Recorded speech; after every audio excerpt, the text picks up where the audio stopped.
Praise the lord.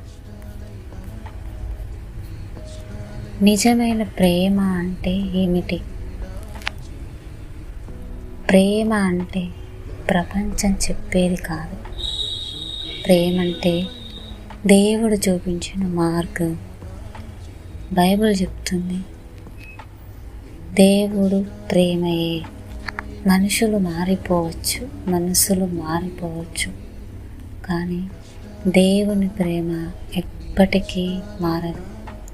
ప్రేమ దీర్ఘశాంతము గలది, దయగలది, అసూయపడదు, అతిశయింపదు. నిజమైన ప్రేమ అంటే తప్పులు చూసి దూరం కావడం కాదు, క్షమించడం, నిలబడడం, అర్థం చేసుకోవడం. యేసు చెప్పాడు, నేను మిమ్మల్ని ప్రేమించినట్లే మీరు ఒకరినొకరు ప్రేమించుడి అని.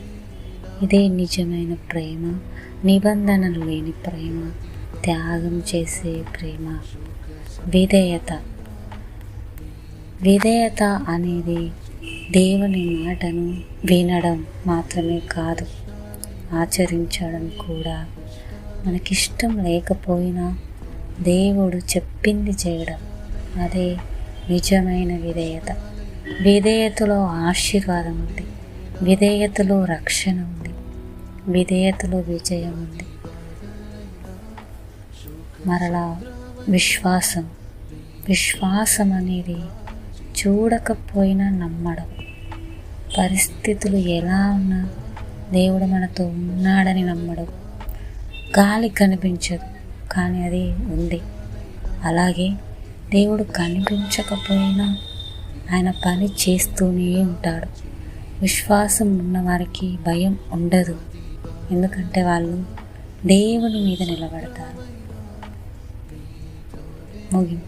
ప్రేమ లేకుండా విశ్వాసం పనిచేయదు, విశ్వాసం లేకుండా విధేయత నిలవదు, విధేయత లేకుండా దేవుని కృప అనుభవించలేము. కాబట్టి మనం ప్రేమతో జీవిద్దాం, విశ్వాసంతో ముందుకు సాగుదాం, విధేయతతో దేవుని చిత్తం నెరవేర్చుదాం. ఆమేన్.